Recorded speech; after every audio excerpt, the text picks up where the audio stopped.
Hey guys, this is Charlotte, and you're watching Going In Raw. What's up, it's your girl Sasha Banks, legit boss, and you're watching Going In Raw. You like that? What's up? This is the most must-see WWE superstar of all time and his lovely, gorgeous wife, Marie.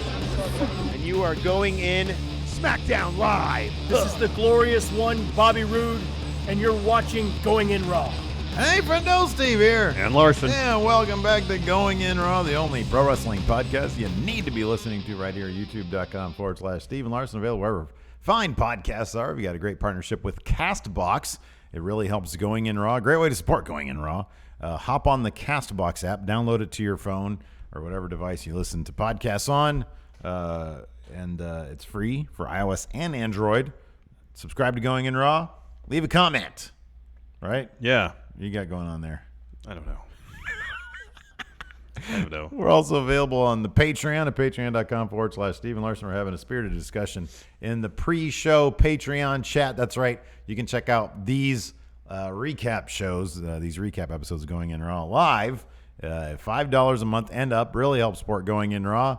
And, yeah, you get to hang out with the Going In Raw community and talk about Star Trek, the benefit of IMAX theaters. Yeah. IMAX versus 3D, and we talk endlessly about food. Yes, we do. And a lot more pot conversations are getting mixed into. Don't know how that started to become a thing, but it's, you know. Everybody does like a weed check now. They're like, hey, who's blazing up? Our chat has become a hub of marijuana enthusiasts, Larson. All right. Anyways. So, yeah, fun stuff. What are we talking about? Oh, and we got a merchandise store now. FriendoMarket.com. Woo! We're selling some shit, man. We're selling all sorts of stuff now. Look at this. We got a shirt. Well, I can't see it because you got the graphic up. Well, look, there's two of them on the graphic. But you were preparing the shirt to show the camera, but there's graphic. I'm preparing the shirt for when we get off the graphic. But look, FriendoMarket.com. We got shirts. Right now, we got a great shirt and sticker combo package. It's the Slayest shirt. You guys have probably seen it if you've been paying attention to the show. Check it out. Look at this thing. High quality silk screen right here. There's a postcard with our names on it. Well, this isn't just any postcard, man. It's got you and me standing in front of this set with our arms crossed, smiling. Yeah, we're smiling. And our names are on it. And it's actually signed by us. All these postcards are signed by us. Sticker. Well, you're just a great salesman, aren't you? I'm just showing up. I'm letting the product do the talking. Sticker. And we pack every order. Every order has been touched by us. Is that a selling point? I don't know. We're actually doing the packing. Yeah, we're doing all the packing. Speaking of marijuana, we're packing our orders. Right? What? Oh, my God. You're such a grumpy goose, man. You're such a grumpy goose. Not the same thing. Anyways, let us get into today's episode. What are we talking about today, Larson? 205 Live and NXT. That's right. We need so 205 Live, I was thinking about this, would benefit from everybody being Lio Rush. If it was all just like no, I feel like you need 10-man roster of Lio Rushes. You need different personalities. No, you don't. Because then if everybody was like Lio Rush, there would be it'd just all be the same. Remember when 205 Live was like the Enzo show? Yeah. Right. It should go to being the Lio Rush show. No, because here, I know this isn't the best example because thus far Lio Rush is far more entertaining than Enzo has ever been. Yeah. But if using that example, since Enzo was such a strong personality, imagine if the whole show was Enzo's. It would have been awful. Yeah, no, but here's the thing. He's bad. And Lio Rush is amazing. I know, but so it'd be all amazing. I'm saying your logic. You need the different personalities to make it interesting. How hyped are you for this Akira Tozawa feud? Oh, with Lio incredibly. This is gonna be great. The character work between these two just so far in 2 weeks of just pretty basic interaction. Oh man, been incredible. Oh man, I'm all about the man of the hour. Yeah, he's great. 23 years old. 23-year-old piece of gold. I was gonna say 23 pounds of gold, but no, I think he's a bit more than that. He's like 160 something. Yeah, well, maybe 123. But no, I thought it was a really fun episode. It had a decent main event. Cedric Alexander versus Hideo Itami. We'll get to that in a little bit, assuming I ever find my notes. What happened first on the show? First, we had a match between Kalisto and Tony Nese, kind of as I suspected. Lucha House Party has moved on to a new feud, and this time against the Body Guys, Tony Nese and Buddy Murphy. We're just calling them that. Well, because that's just what we're going to call them. Because they're both ripped. Yeah, man. They're huge. Well, they are Body Guys. It's just they haven't really officially called themselves and if that. they do call themselves a name, it's not going to be Body Guys. It'd be great if it was, though. It would be. Yeah, Although it doesn't really seem to fit in with what Buddy Murphy is. I mean, we learned this episode that those noisemakers at Lucha House Party use just infuriate them. Could they call them Buddy Guys? Okay. Anyways, yeah, I know, right? Yeah, Man, he's more like Grumpy Dude on the lawn, right? Yeah, he's like he was seriously mad I about that. hate the 4th of July. I actually do hate the 4th of July. I have a good time on the 4th of July, but man, all the fireworks and how it sets off my dog. Oh God, I hate that. It's so irritating. At like midnight. Yeah, illegal fireworks at midnight. That's the worst. Well, this past year we were sitting watching fireworks, and I looked behind me, and someone's shooting off bottle rockets, like during the fireworks display. What the hell, man? It's like this display that the city's putting on that costs several $1,000s. At least. Yeah. It's not enough for you. Right. There, you have to go in your backyard, whatever, and set off illicit fireworks, potentially causing fire and extensive property damage to those around you. Is that really worth it? Yeah, no, I'm with you on that one. Especially the fireworks these days, they can make some cool patterns and shapes. Yeah. They were hearts, smiley faces. Yeah. Your bottle rocket can't do that. Somebody did one that had like an American. It wasn't an ours, but like they made a whole American flag up in the sky. Incredible. That's inspiring, right there. Yeah, it's technology today. You know, it makes you forget about what's going on in the world. Cross state lines, buy some fireworks somewhere, and bring it back over here. You think it's all fun and laughs until you set someone's house on fire. Yeah. Come on. That's not fun and laughs. No, it's not. That's dangerous. See, I don't mind the spectacle of the organized 4th of July. I don't mind people set fireworks out. I love Safe, parades. Insane fireworks. Parades are great. We don't live in the Midwest. We can't be lighting bottle rockets off. Yeah. My dad freaked out when Alabama ran out into the street to get like some candy that was being thrown. Oh yeah, I was there. And I was like, Lace, go get her, because I'm too lazy. And but I was like, nothing's gonna happen. Everything in the parade is moving 2 miles an hour. Well, I know, but still. Like, Bama's not going to throw. Look, man, if my child willingly sees a car and decides, hey, I want to get under that wheel that's moving, I don't know, man. Maybe I'm not doing a good job. Maybe. Okay, that's sort of the Darwinism thing, you know. well. Because survival instinct is like inherent in humans, man. Yeah, no, you're supposed to know better. And she's old enough now. She's like 3.5. She should know. Don't get under. If she doesn't know that by now, you know. I've taught her, like, hey, when you're crossing the road, look both ways. Yeah, of course. And she knows, hey, a car's coming, stop. She knows that. Yeah. So. All right. But it's good that my dad is so, vigilant about that. No, that is good. I'm just saying a parade is moving like 2 miles an hour. I know, but still, like cars are heavy.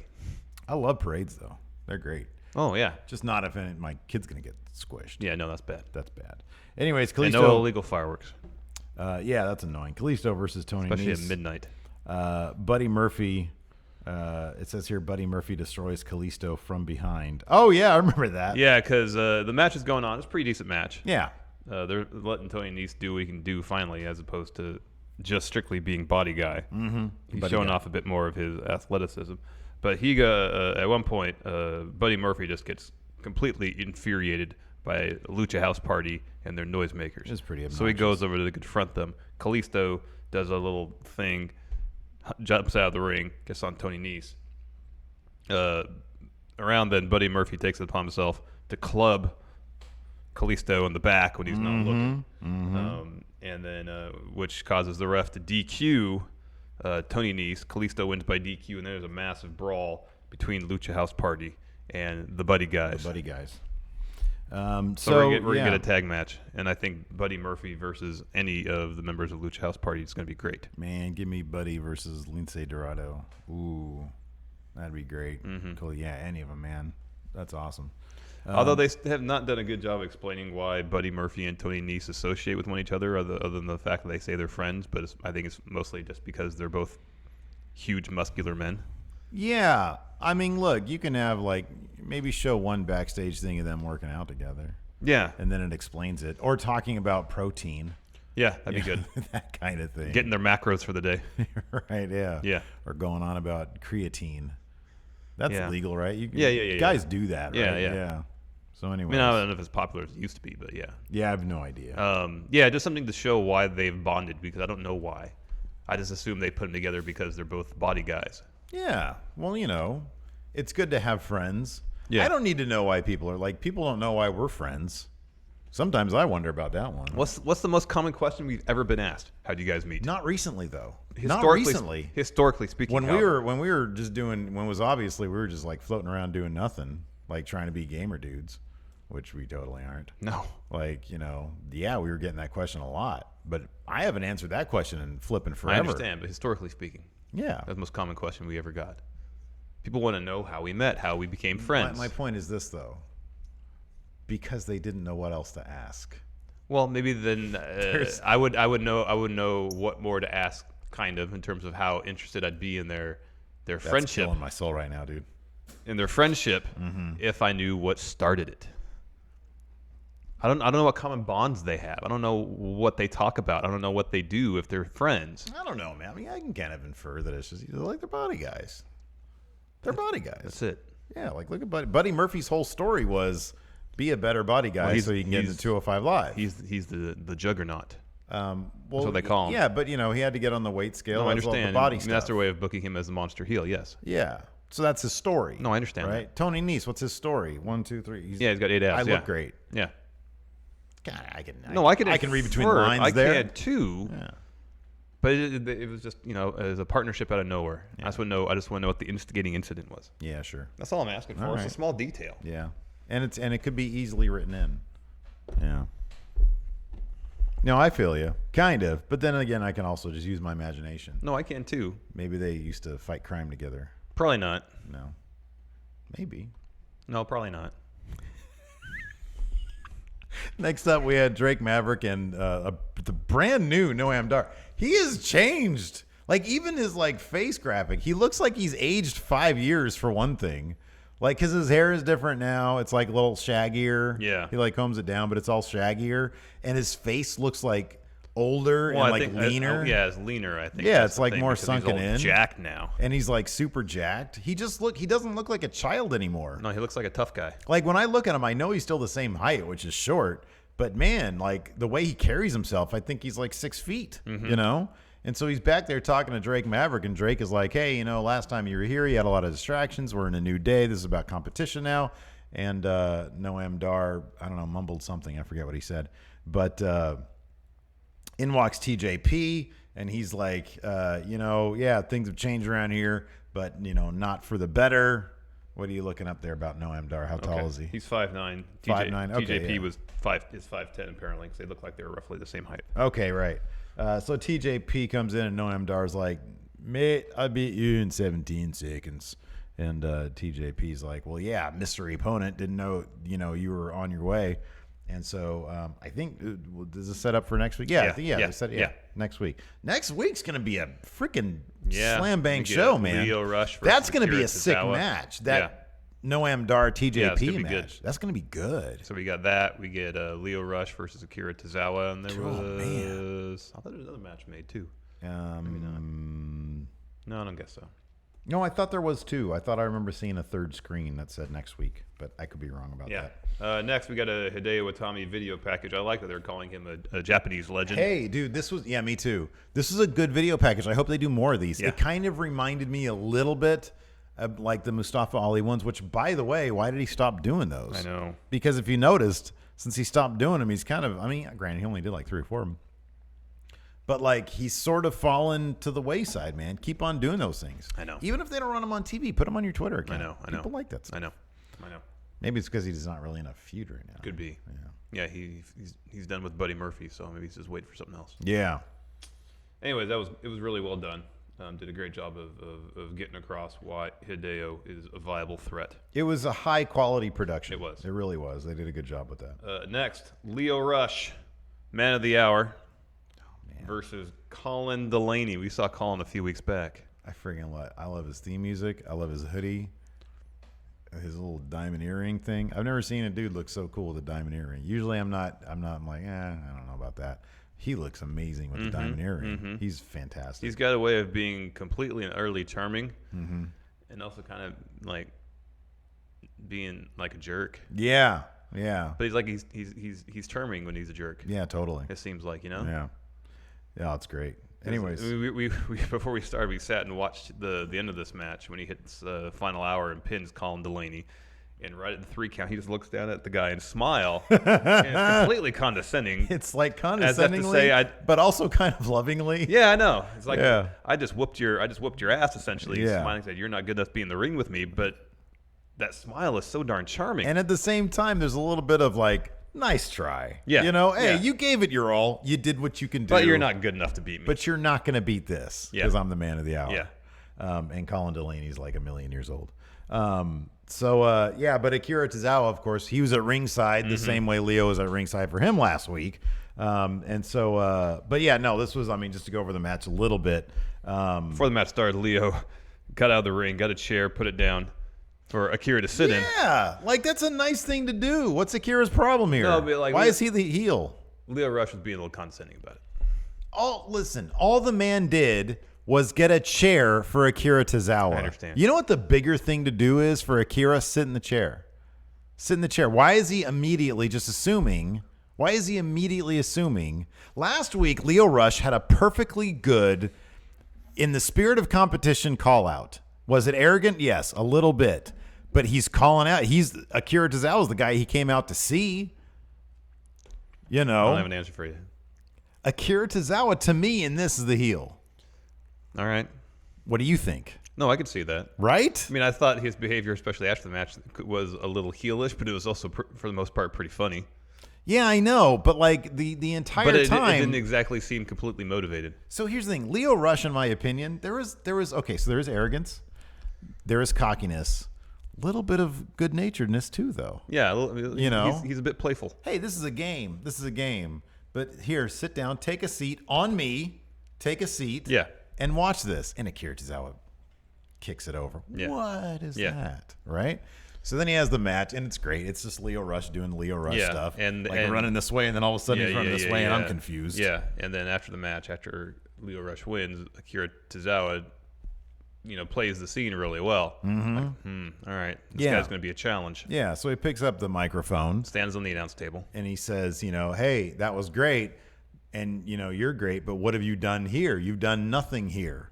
And he gets up on the ring apron and he says, hey, and Leo Rush is like, he's smiling. Again, a little bit of good-naturedness there. He's part of the game. Yeah, but also, completely confident. Yes, of course. Yes. As well as he should be. Look what he just did to Colin Delaney, a legend. Akira Tozawa gets a little closer, and he's like, and Man of the Hour says, I'll take you. And he doesn't have a mic, so he's saying, I'll take you anytime, anywhere, just name it. Name the time, anywhere. We'll do this. Yeah. Spirit of competition. Yes. Right? Yes. Akira Tozawa, he says, here, give me the mic. He says, you can't hear what I'm saying? Give me the mic. Akira Tozawa comes in, offers the mic, and then pulls it away and says, I'm just joking. Then offers it up again as Leo Rush is going to take it. He Then drops it. and then Leo Rush starts to take his earrings out. And hold on a second. It was the saddest thing, though, because Leo Rush up until that point had a big smile on his face, right? Yeah. Happy to be here, happy to be in the spirit of competition. That took the smile off his face. Yeah, and that's when he started taking his earrings out. Then he started taking Then his he was ready earrings to fight. out. Yeah, he was ready to throw down. Drake Maverick shows up. I hadn't heard his music in God knows how long. Starts if with a ever. laugh. Yeah. So that's kind of weird. It sounds like it probably should have been Rockstar Spud's music. Well, he is Rockstar Spud, No, he's not. He's Drake Maverick. but he is Rockstar Spud. He's Drake Maverick. And so anyways, he comes out and he says, what is with everybody today? He People just want to fight Drake Maverick. Yeah, people let just them want to fight. Let them fight. Darn it. He needs a little bit more Kurt Angle in him. Settle your differences in the ring right now. That kind of Kurt Angle, Yes. not the completely inept at his job Yes, Kurt Angle. Because yes. Drake is good at his job. Except he drags his feet. People want to fight. So let him fight. Well, he has to space out. They don't have their own paper. He has to space things out, man. He's got a card to fill next week. Well, if they had pay-per-views, then they probably need to space it out more because there's only one pay-per-view a month. Yeah, I don't know what to tell you, man. Anyways, he says, you guys are going to fight next week on 205 Live. Crowd boos that. It was a kind of a crap crowd, I'll be honest with It you. looked like half the crowd left. There was a long shot where it looked like half the lower bowl was empty. And the people who stuck around really were not that great. They didn't seem to be that into the show. I mean, I'm sure there's plenty of good people there. I'm just saying that they weren't Yeah. in the show. Yeah. So anyways, yeah, we're going to get that match next week. I hope that is one of many matches we get. Can you imagine Akira Tozawa finally having somebody he can go full speed with? Oh, I know. It's going to be fantastic. Ooh. Fantastic. That's gonna be good. That man. is going to be good. Where are they next week? Do we know? Where is No SmackDown idea. next week? No idea. Next, we had a Drew Gulak iPhone promo. He was joined by Brian Kendrick and Jack Gallagher. It was all weird framed, like his giant head. He was like holding it here, but then the other. Well, guys he were in wasn't the holding background. anything, probably. Usually you do a selfie like this. I know. He was doing the. Oh, you think that this was a fake selfie? I think they're all fake selfies at this point. No. Yeah, I think so. Alexa Bliss's wasn't the other day. That looked real as heck. All right. I think most Because it was all pixely. Okay. Most of them, the picture quality is too good. Yeah, that's true too. So I assume most of them are fake. Maybe they all have iPhone X's or something. Maybe, I don't know. But anyways, he just said now that they're done with Lucha House Party, they're setting their sights on the Cruiserweight Championship. Pretty much it. Yeah. And that brings us to our main event. Main event. Hideo Itami versus Cedric Alexander. So I like Hideo Itami. Yeah. I really, really do. He doesn't have the most exciting style in the world. Like, he's a striker primarily. And I'm not sure that that's like a great fit for him. And I don't know what a better fit would be for him, to be honest with you. But, like, this is a fine match. Yeah. But it was nothing, to me, it was not anywhere close to a Mustafa Ali Cedric match or a Buddy Murphy Cedric match or even like a Kalisto. 205 Live, I don't know, man. I think given the nature of the crowd we've been given, like, okay, Drew Gulak, right? He's a submission wrestler, mat wrestler. He can get the crowd into it, though. He knows how to be like some, because you generally think submission, and very few people can really rev up a crowd and be submission wrestlers. Like Zack Sabre Jr. is probably best in the world. Daniel Bryan. Daniel Bryan does it great. Drew Gulak, I think, is one of those. I think he can really get the character crowd work. into it. It all comes down to character work. Exactly. Hideo Itami with his strikes, even though his character work is fine, the whole respect me thing is great. I can't get into his matches on 205 Live. The crowd being dead, the crowd can come alive, and they usually come alive, taking the submission stuff out with the high flying stuff, with the Leo Rush high type spots, stuff, yes. the Akira Tozawa type stuff, and the Cedric Alexander type stuff. And I'm not sure that Hideo Itami brings much of that to the show. So I don't know. I'm just not. I really wasn't into this that much. Although it had a cool finish. Yeah. So I don't know. What do you think? You like Hideo Itami? No, I think he's fine. Like, he's had good matches. The triple threat match they had to kind of declare number one contender was really good. Granted, it was him and Buddy Murphy and Mustafa Ali. Yeah. But it's not like he was the weak link in that match by any stretch of the imagination. No, I don't think there was a weak link there. But And if you go back to Hideo Itami's match against Bob Roode in NXT, that was really solid. that was a good match. Yeah. So I don't know. I don't think it's a matter of necessarily him being a striker or his abilities, but I think it's just a matter of how the beats of the match are laid out. Partly, they in the commentary mentioned this too, is they touted Hideo Itami's striking ability, but they also said at the same time, well, Cedric's no slouch in that department either, which he's not. Yeah. Like Cedric's back elbow is one of the best in the entire WWE. So it didn't feel so much like a huge difference in styles, even though it is, because Itami's, primarily a striker, whereas Cedric isn't, but it's not to say Cedric can't strike at all. So I think if it's a situation where there's a vast difference in style, say it was Hideo Itami versus Drew Gulak, where Drew is predominantly a technical submission wrestler, and so he wants to keep the match on the mat, versus Itami, who wants to keep the match standing up so he can hit him. That's the difference in styles. There's a story to be told there. Yeah. But the story of this match didn't really feel like Hideo taking advantage of Cedric's deficiencies in the striking department to gain the upper hand. You know what I mean? Like, just the story involved in the match didn't seem as clear as it should be. Yeah. Or could have been. Yeah, maybe. I mean, I think the thing about the triple threat match was the character work between Buddy and Hideo, I think, was like sort of the high point of that match. Well, there was a lot of dynamics going on involved, because Mustafa Ali and Buddy Murphy at first were like competing against each other to get a chance to beat up Hideo Itami. Yeah, but the thing that stood out about that match was Buddy Murphy and Hideo Itami sort of trying to out-heel each other, trying to out physical each other. Yeah. And you got a guy like Buddy Murphy who he puts everything, and I'm not saying Hideo Itami doesn't. I'm just trying to find a place for him on 205 Live that I think he would interest me in him, because right now I'm just not interested in the guy, Well, I mean, like, he's a heel, but he's not vicious. Really? I mean, he likes to hit people. They try to make him out to be, but I don't really see it. No, that I don't much. really. I don't think he really comes across as vicious. Yeah. Like he doesn't go out there and just beats people up strictly Maybe for if malice. he had more dimension than just respect me. I know, and that's part of it too. Maybe that's I think part it's of it. partially, kind of a thin character. Yeah. If he's gonna be healed, then he should be like super mean. And then I don't know. I just don't know if the story being told in this match was the most effective in terms of getting Hideo Itami over. Yeah. Yeah, that could be.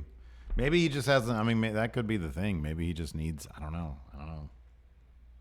I just feel like I don't know. I don't want to call him one-dimensional because I don't think he's that. But like his matches in 205 Live feel one-dimensional. That's what it is. Yeah. So I don't know. And that But could all anyways, come back to character too, though. If they say your character is legendary Japanese striker, Yeah. then because I'm sure he could do a heck of a lot more than just kick. I would people. imagine so. Yeah. That's sort of like with Nakamura is the same thing. Having seen some of his work in New Japan, I know he could do a heck of a lot more than just kick people and drop knees. But then he comes to WWE and it seems like, all right, your focus is, you're a striking expert. You're the foremost striker in wrestling, so that's what you're gonna do. Even though he can do so much more. Yeah. It's funny because the finish to this, you pointed out before, because I had to watch the finish here before we started, was you thought like there was a minor botch. Yeah. Where Cedric does an Irish whip with Hideo off the ropes. He comes back and he's supposed to do the lumbar check there. Instead, Hideo sort of runs past him, bounces off the rope, and then Cedric gets him up for the Cedric lumbar reaches check. out the first time, kind of misses him, so Hideo Itami just keeps running, bounce off the rope, and Cedric gets it the second time. That could be the case. It certainly looked like it was the case. If so, Cedric's improvisational skills in conjunction with his pure strength are pretty great. Well, I think both of their improv skills are pretty good because, granted, Hideo's momentum was always already going that way, but it'd been real easy for him just to, for whatever reason, put on the brakes, make sure the move gets off. But no, he just knows bounce off the ropes the other way. And Cedric basically muscled him up and made sure the move got hit. That was super impressive. Yeah. So another good win for Cedric Alexander. The crowd kind of killed it, and I just don't think it was I don't know. It just wasn't as exciting as some of the other. I don't know. I think of like Buddy Murphy, Mustafa Ali. I see guys who are doing different things in the ring like almost every time I see them, and I don't see that with Hideo Itami. I think that's also it too. Is that I see guys doing things that are different and creative every time out, and I just don't think he's doing that. And that's interesting because he has a reputation for being an innovator. I mean, he invented go to sleep. Yeah. I mean, he's the guy that did the knee plus before Daniel Bryan started doing it. Yeah. And they told him he can't do the go to sleep anymore. He just made up a new finisher. So. Yeah. So, I don't know. Before we move on, today's episode of Going In Raw is sponsored by forhims.com. Steve, I don't know if you've noticed. I have. Hair appears getting a little thin. I've been meaning to talk to you about that, Larson. Anyways, but you're not alone. 66% of men start losing their hair by the age of 35. And the problem is, once you notice hair loss, it's too late. But thankfully, there is a solution. Forhims.com. They've got everything men need for hair loss, skin care, and sexual wellness. Are you looking at me when you say sexual wellness, Larson? No. Anyways, thanks to science, baldness can be optional. Hims connects you with real doctors and medical-grade solutions to deal with your hair loss. Forhims.com offers well-known generic equivalents of brand-name prescriptions that'll help you Who, me? and us Oh, keep your and our hair. your hair. Our hair. Just answer a few questions and a doctor will review your order and ship products directly to your door. Stay away from me, doctor. My hair is fine. And right now, while supplies last, listeners of Going In Raw can get a 1-month trial of Hims for just $5. Check out the website for complete details. This would cost you hundreds of dollars if you went to the doctor or pharmacy. Go to forhims.com/GIR. That's FORHIMS.com/GIR. Forhims.com/GIR. Should get some of that for Naito. See him on that roller coaster ride thing there. Yeah. Hairline's like up there. Yeah. Thank you to forhims.com Yeah, thank you very much. for sponsoring today's show. Let's talk about NXT, Larson. Yeah, fun episode of NXT. Kicked off with Yeah. Adam Cole, baby. Boy, this had a hell of a main event. Yeah, main event was solid. The end was a little, but the match itself was great. The storytelling was great. The finish was, that was sad for me. You had a good idea to have It was a really simple fix. Yeah, I'm not huge on throwing in the towel, man. Well, I mean, especially when it seemed like there was other options. Yeah, I know. It has to be One literally a really obvious situation one. where there was no other option. I know. and they didn't present it as such. But anyways, we'll get to that. First, Adam Cole, baby, took on Danny Birch. He's the best. He's the best, dude. I don't care who. He's got the Battle Zone Titantron thing going on there. That's amazing. I mean, he's just the best. I like that he's sort of Kyle O'Reilly does his thing. Roderick Strong, he's always smiling it up. Adam Cole, when he comes out to the Undisputed Era theme, he's all business. Laser focus, man. He's all business, and now people are doing the boom with him, so he's got them on board with that. Yeah. Adam Cole, baby. Everybody does place that. Erupts. I mean, give me a break. He's with the this best. guy. Who's more over, LIJ or Undisputed Era? Undisputed Era. I feel like, man, they might be the most over faction in the world. I think so. Anyways, Move over, Bullet Club. move over. Yeah, Here comes Undisputed Era. This is a fun match. They give it a lot of time. yeah, they did. No, it was good, man. Danny Birch knows how to work stiff. Adam Cole kicked out of Danny Birch's finisher, Tower of London. at Tower one of point. London, And then he eventually won with the last shot. just like England lost to Croatia. Danny Birch lost to Adam Cole. There's a lot of this whole episode is like a metaphor for the World Cup. If I you guess think about so. it. They were kind of seeing the future a little bit. They didn't come home with those tag team titles at the end. No, nor the North American title. Yeah, You put it that way. there you go. Anyways, Adam Cole won with the last shot, the Shining Wizard last shot, but it was preceded by The original last shot, yes. So maybe the combination of moves is now last shot. Well, I don't know, because Morrow called it like a suplex neck breaker? Yeah, I guess so. It's the last shot, man. It's just the last It's shot. the last dude. shot. Adam Cole's the best. He's going to be massive on the main roster and in NXT. Next, the impromptu Candice LeRae press conference where Yeah, she's she walking was through just like the parking walking, lot kind of, yeah. and then she's talking about, I don't know, like her renewed focus, getting down to wrestling, and then Shayna Baszler shows up, like being a bully. Well, no, man. Candice walked up to her. Shayna No, I mean, Baszler, like- she was just chilling by the thing, and then Candice rolls up to her and says, "Hey, Shayna, hey, I heard No, what it's you the said attitude. about me." It's the attitude Shayna has. She's a bully, man. Look, She has dude, a reputation for being a bully. You think she was minding her business. No, she was there to intimidate. She was literally looking at her phone, minding her business, and Candice comes up to her. I heard what you said. Yeah, everybody heard what she said. She was on TV, Candice. Yeah, because what was Shayna Baszler doing? Trying to intimidate the rest of the women's division. She's a bully. That's her character. In-ring competition. She said, and then Shayna said, "Yeah, why don't you go back and be a sidekick?" Woo. But hey, if somebody steps to me and I'm just trying to look at my phone and they say, "Steve, I heard what you said." Yeah, she's stepping to Shayna because Shayna called her out. Well, it's in the place. Take care of your business in the ring. This isn't Shayna Raw. said, "Go be a sidekick," which, by the way, has kind of been Candice's role. Not in anymore, NXT. though. Not anymore because we got tough Candice, which is best Candice. Yeah, that is best Candice. So she went into Shayna Baszler's face and started wailing away on her. Yeah, it was man. fantastic. Yeah, it was really good. And Serena Deeb came in. Tried Yeah. to. Hey, why didn't we mention the? What was this on SmackDown? I guess on SmackDown. What, when Finley came out? And Adam Yeah, Pearce? why didn't he start just like destroying everybody? I don't know. Finley I don't could know. probably still destroy. Adam Pearce is massive, by the way. Yeah, I know. He got in there. I was like, oh, he's about to throw. Yeah, man. I don't know what his finisher ever was, but I feel like he was about to do that. Yeah, he could have. Anyways, I don't think Adam Pearce is that far removed from being an active competitor. no, I don't think. I think he still, from time to time, like does that. I think he only like stopped because WWE. It's like the. No, 2014, he stopped wrestling. I think it's like the Nigel thing. Like Nigel just stopped because he was like, "Man, I need to get a real job." Somebody came to my house. Let's see what happened here. It was just the tree again. Anyways, after that we had a Dakota Kai interview. She still kind of comes off as like a bit of a scaredy cat, to be honest with you. Lacey Evans was getting in her face, and Dakota Kai was. What was his finisher? I didn't say on Wikipedia. Really? No, I'll look it up. Anyways, continue. Oh yeah. Anyways, Dakota Kai gave an interview. Lacey Evans got in there, so they're going to do a thing now. The top 30 moves with Adam Pearce. Anyways, What's we'll number worry about, one? We'll worry Isn't about that that his later. finisher? Not necessarily. What do you think about this Dakota Kai interview? It was all right. I kind of want, whenever Dakota Kai's around, I want somebody else to beat her. Like I don't know what it is about her attitude that bugs me. She was like a scaredy cat. Now she's trying to act like she's not, but she kind of still is. Then she lost to Bianca Belair. I don't know. Not into her. All right, that's fine. You don't have to be into her. I didn't say I had to be. What is your take on her? She's okay. I like her. That's it? I like That's all her. you I got? like her in-ring work. Yeah. So, yeah, no, it's good. I like the kick that she does. Yeah. She's captain of Team Kick. Correct. I do. Hey, you have to appreciate Shayna Baszler called it. She was like, that's not even a thing. Yeah. Or was that Bianca Belair in her promo? What is your deal today? It says scam likely. Yeah. That means I don't answer it. I should put that. I should put my wife's name. I should edit her profile info. Scam likely.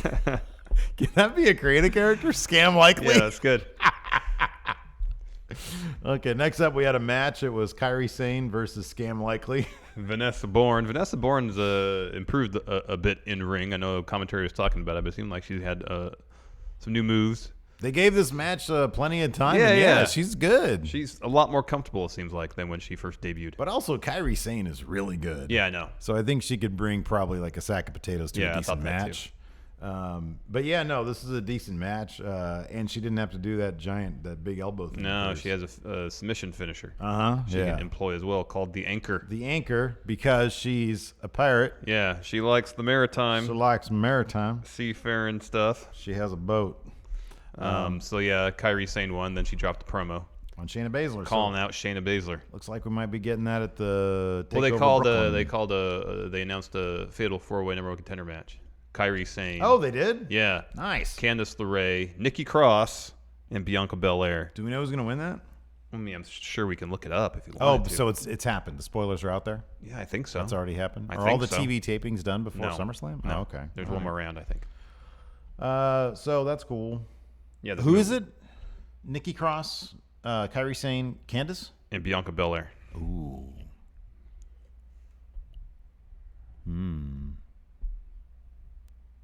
I guess it kind of depends on how long they want Shayna to have that title.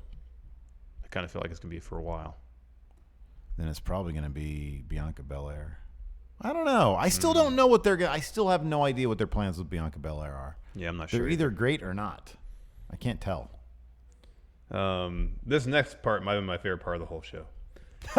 Me too. So Alistair that Black... draping DDT was nasty. Well, before that, Alistair Black's doing like an impromptu interview, walking just backstage, walking, yeah. And then Johnny Gargano, disheveled Johnny Gargano. Okay. Hold on. Walks up to him, and Alistair Black just, the most believable way possible, goes to the interview and goes, "We're going to have to finish this later." And that made me laugh endlessly. Just the delivery of that line was so natural and so good. You know what killed me was why was Johnny Gargano so wet? He looks like he hadn't slept in a week. And his hair was like greasy wet. He's in character, man. Oh, it's not. But his shirt looked so pristine. I feel like he should have gone like. Oh, I put some mustard on or something. Yeah. Yeah, because we assume that the Rolled around in some dirt. Gargano shirt is the only one he has. Yeah. So he should be wearing that same shirt since TakeOver. Yeah. Yeah. And it's just a mess. Yeah. Agreed. But his face he looked all sunken in. Yeah, he looked he hadn't slept. He looked awful. His hair was all like matted down with like grease. And he's like, "You can't let Ciampa win that title. You can't do it. He can't let Ciampa win that title." Still scratching his face. He can't win NXT championship from you. And Alistair says, "I'm like, well, we'll talk about this later." he's like, "That's a personal matter. I'm taking care of my business." And then he's like, "You need to go away now." Yeah. The subtext there is, "You smell. Go take a shower." Yeah. I know we have them here. Look at me. I'm great. Yes. So then Alistair Black walks in, gets instantly attacked by Tommaso Ciampa. Yeah. And then Ciampa hits a draping DDT off a table onto the concrete. It's like concrete. Yeah. Yeah. Ooh, that looked nasty. That was great. But it was good. And then he did this, and then I know. went away. Wait, Alistair just said, "We're gonna have to finish this later." We're gonna have to finish this later. So good. So good. He's like, I'm being dragged in this crap. Yep. Yeah. So next up, we had the main event, which was One fantastic. heck of a main event. Oh boy, Undisputed Era versus Mustache Mountain. I mean, for the match. NXT. The match starts in a complete Tag brawl championships. before the bell even really rings. yeah. They're brawling all over the place. Yep. And the main story of this match was very early on. Roderick Strong dropped Trent Seven's knee that had a brace on it on the ring steps. And from that moment on, Undisputed Era just continued to destroy Trent Seven's knee. Yeah. It got so bad at one point that once Trent got a hot tag to Tyler Bate, they had the training staff come out and check on Trent Seven's knee while Tyler Bate was laying into Undisputed Era. He did the double spin thing again. That spot's always great. Yeah. Then even later on in the match, Trent Seven wanted to tag in, but Tyler Bate wouldn't let him because he wanted his partner's knee not to get permanently messed up. Completely decimated. Yeah. At one point, Tyler Bate hits Tyler Driver on Roderick Strong. Kyle O'Reilly jumps in, breaks up the pin. Yep. Then Tyler Bate eats a knee from Roderick Strong, sends him into his own corner. Trent Seven tags himself in. Trent actually puts up a pretty good fight, laying in Undisputed Era, hits the 7-star lariat. Roderick Strong kicks out. Then Kyle O'Reilly really starts working over Trent Seven's knee, puts him in a heel hook. By the way, the crowd was insane. Oh my gosh. The crowd was insane for like I swear it was like the first half of the match. There were dueling Undisputed Era Mustache Mountain chants. It was fantastic. It was so good. And they kind of both sit up, start slapping each other. And eventually Trent kicks his way free. Kyle puts a double knee bar on him. Trent tries to get to his corner, tries to get to the ropes, can't do it. Tyler Bate grabs a towel. And the whole time Trent's like, no, don't do it, don't do it, while he's getting his knee destroyed. He refuses to tap out, refuses to lose those titles. But in the end, Tyler Bate throws in the towel. Undisputed Era reclaims those tag titles. Here's the thing, though. That finish would make more sense if Tyler Bate had no other choice. Yeah. Roderick Strong should have been over there with Tyler Bate in some move on the ropes, ringside area, not allowing him to get in the ring to break up that hold. I understand their faces, and just prior to that, Tyler Bate did get in there to break up a hold, and the ref, told him not to. Still, I mean, what are you going to if the ref disqualifies you, keep the belts. Yeah, I know. So there's really no downside in doing it. I know. No, I agree with you totally. I was kind of disappointed by the ending. The situation you laid out, I think, would have worked great. Yeah, I don't see there's really no situation a face should be thrown in the towel. Although I guess, they did sell at the beginning, like Moreau said, Trent Seven came to pro wrestling a little later in life because obviously he's like 17, 15 years older than Tyler Bate. Yeah. But yeah, no, I was kind of bummed. But I mean, it was not to take away from the match. The match, match it was was a hell of a fantastic, match, yeah. and it's not often we get a towel being thrown in, so it was different. But yeah, I agree with you. I think it should have been the kind of thing. It could have been. It should have been. Literally could not. It should have been the absolute last resort. Yeah. Where literally Roderick Strong was exacting some measure of pain on Tyler Bate, not allowing him to do anything else. Yeah. It's like Tyler Bate literally had no recourse except to throw in the towel to save Trent Seven. I'm really hoping, are they going to take that to TakeOver now? That'd be great. That would be fantastic, because, man. So anyways, all of Undisputed Era meet up on the top of the stage. They all have belts. Bobby Fish even has a trophy now. He's got a little trophy. It says Winners of Dusty Classic. I feel like they had that made for themselves. Oh, I think they did. Yeah. And it's great. It is pretty great. It's just more Undisputed Era. He's off his crutches, so I'm guessing he's going to be... He was walking around pretty good. Might be cleared relatively soon. When he strolled out to the ramp, he was looking great. Yeah, man. It's got to be pretty soon. It's been about 6 months since he injured his knee. Are we to assume they're just going to sort of freebird that between the three of them? I would hope so. I would think that's the case. They can't break him up. No tension, no friction. Always best friends. Yes. Yeah, that's how it needs to go. Let's answer some questions. Yes, please. All right. Nemo wants to know, should the Cruiserweight title be defended on pay-per-views, knowing we would not get the quality of the match we do on 205 Live? I kind of feel like that's the sticking point. I'd rather have great matches on 205 Live than have mediocre matches on pay-per-views, because that's the route they were going. Yeah, I would agree. Even the match at Mania between Mustafa Ali and Cedric Alexander was not as good as it probably could have been. Right, and we've seen them have better matches on 205 Live. Philip Brown, what former WWE wrestler would you like to see make a return on 205 Live? Philip would quite like to see Matt Sydal make a return on 205 Live, but he likes his weed way too much. Evidently. I think it's a good answer. I'd like to see Trevor Lee. Impact actually has a pretty decent stable of... Well, Trevor Lee was never in WWE, was he? Oh, return? Yeah. Oh, return. Okay. Well, Ray. Yeah. But I'm guessing he's not going to 205 Live. 205 Live, no. About Chavo Guerrero.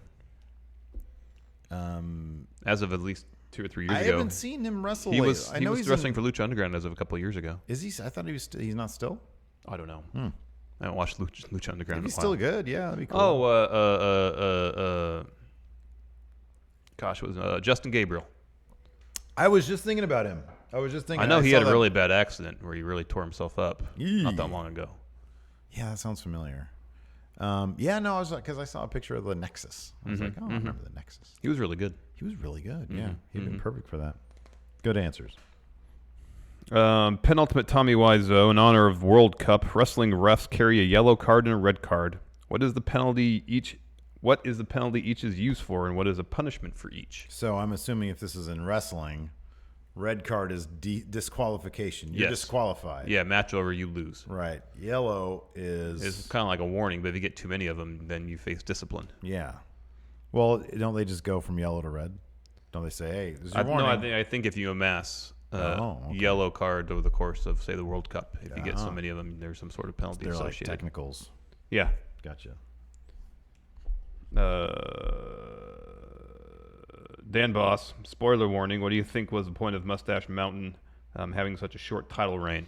To get some buzz for the NXT UK brand. Yeah. I mean, it was more to get some buzz for that Royal Albert Hall tournament thing, because it's not like they're carrying the titles into the actual tapings. No.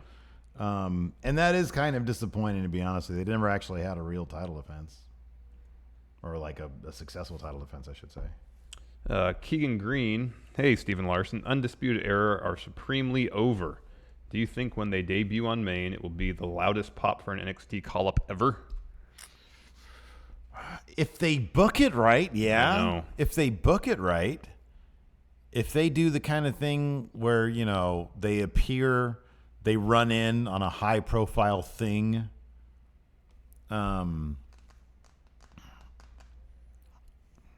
Like if they debut I'm blanking right now. Who do they? Like they debut on SmackDown and instantly attack AJ Styles.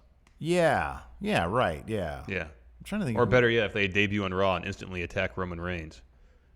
That would be the loudest pop. That would be like the Raw after Mania. Yeah. That'd be huge. Don't Call Me Lawler. After finding its way to NXT, a tournament is created to crown a new H champion. The finals come down to Adam Cole versus Kyle O'Reilly. Who wins and how? How come Adam Mayhem isn't in these finals? He is the H champion. So finals, Adam Cole versus Adam Mayhem. No, Adam Mayhem. Number one, it's a tournament. Well, he's the H champion. Yeah. No, it's been vacated. No. They say, hey, we want to bring the H championship to NXT because it's Triple H's face. NXT is Triple H. This is what we're going to do. Well, then I'd say then Adam Mayhem needs to come with it. There will be a tournament. We already have an H champion. It's Adam Mayhem. No, you don't. Shush. Stop interrupting me. No, you don't tell me what to do. We'll have a tournament in South America or Central America where he will lose the H title and no. Yeah, and no, I'm not going to sign off on that. Take it to NXT. I'm not signing I off don't on care. that. That's how it's going down. No, you don't get a say. I do get a say. No, you don't. I do. Well, I get to veto that say. No, you don't. I get to veto your say, so nothing happens. Well, it's fine. Nothing happens then. Fine. Adam Mayhem's H champion in perpetuity. Iconic Bud Ryan, did Bobby Fish feel left out not having a belt? I don't know, man. He had a trophy, and he does have a belt. I mean, he's the one who won the damn thing. Yeah. So and that trophy's pretty cool. I don't think so. I think he's just, making sure he's getting his physical therapy done. Then he'll be back in the mix. Yeah. Participating, throwing up the sign. This is an interesting question. Blake Whitehouse, would you rather see Finn Balor continue floundering in the mid-card on the main roster or have him as top guy on 205 Live? Floundering. I don't think he's floundering. I don't think it's floundering. He's not really doing much, though. He's got a feud against what's-his-face. Yeah. Hey. Yeah, I know. As I said, he's not really doing much. Hey. It's funny. I never know if those guys are like, because I'm sure he's a hungry dude, in terms of having ambition. Ambition, yes. But there's also a line between like, well, okay, so he actually referenced this on when they had to work Christmas. When he was talking to his mom. He said, man, this sucks. I got to work Raw on Christmas. And she said, yeah, but you're on Raw. And he's like, yeah, it kind of puts things in perspective. So it's like, on one hand, I mean, I think Raw is way, way bigger of a step than being on even the top of 205 Live. Yeah. So, no, he's fine. Tim Morris, when was the last time you guys got wrestling burnout? It feels like you need Generally, a break. it happens Monday at 5 p.m. Yeah.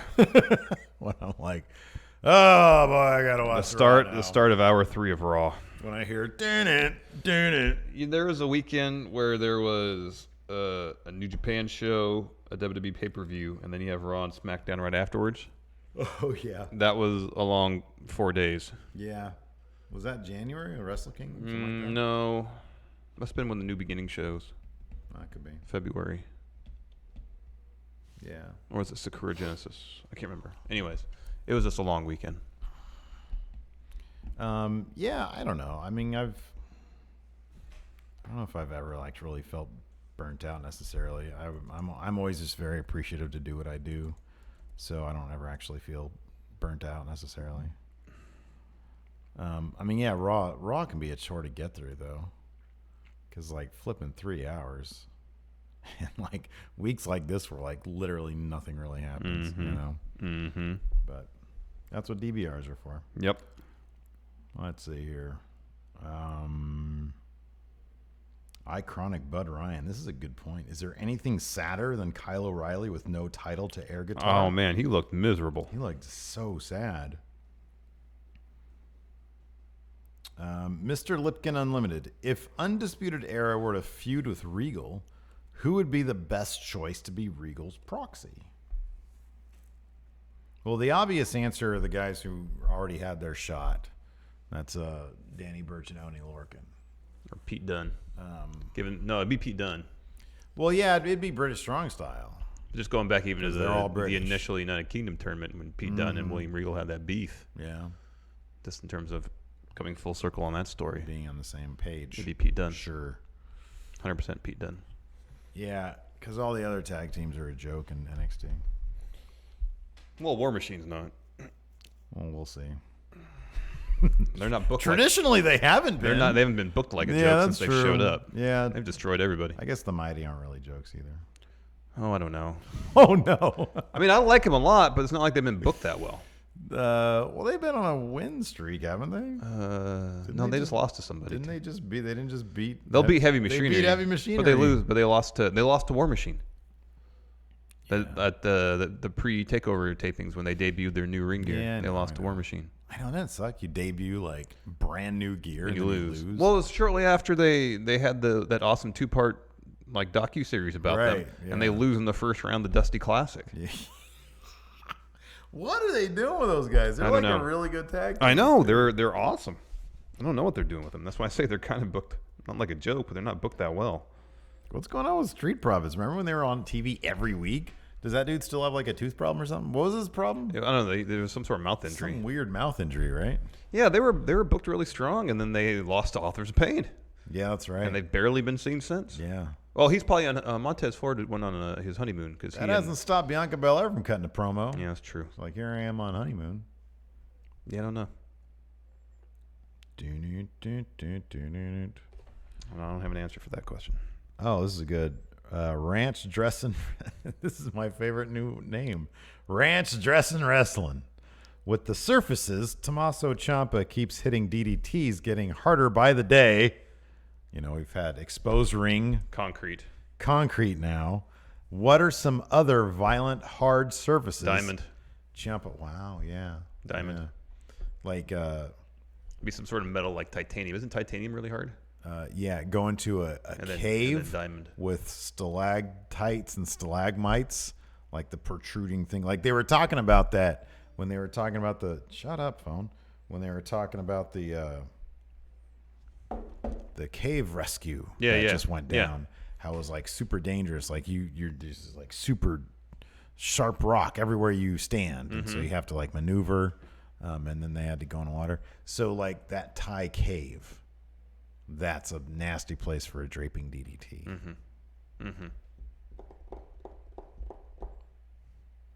Someplace in like a foundry where they're making metal. It's super hot. All that metal around, probably really hard. Hawaii with all the lava. Yeah. Draping DDT into lava. Yeah. I was reading up on that a little bit. Like how when you get in, like if a person is just tossed in lava, how messed up it is. Oh, it's probably really bad. Because you don't really like die right away. No. It's bad. Yeah. Ugh. Can you imagine that? No, I don't want to. Like, oh, I'm screwed. I know. Anytime you die, or any way you can die, where you actually have to face the mental process of dealing with your own death in real time as it's happening. Yeah. Like if you That's toss, the worst. I saw like this video of you toss a bucket of like a thing of cold water into like a big thing of lava. It doesn't just dissipate. it erupts under the lava, and the lava just starts going crazy. It's like putting water in hot oil. Yeah. It starts bubbling. Starts going crazy. That would be rough. So lava, probably number one. Worst way to die? Oh. No, just DDTs. Well, getting DDT'd Well, the problem into is then probably Ciampa, worst place to get well, DDT'd. then Ciampa puts himself in grave danger doing that. Then Yeah, but too. he's crazy. He doesn't care. No, I think he does care. He wants his moment. He's crazy. He would fly away and go. He'd fly away, huh? My head. Would he have some sort of lava-proof suit made for himself? There you go. There you go. All right, that's a good place to end. Thanks for joining us, everybody. Hilton, hit that music, man. We'll see you tomorrow. What are you doing over there? He's looking up lava videos. What a weirdo. Who just does that? Apparently. There he is. There he is. Yeah, like you said, thanks for watching, everybody. Check out the CastBox app. Go to friendomarket.com. Buy one of our shirts. Until next time, talk to you guys later. Bye.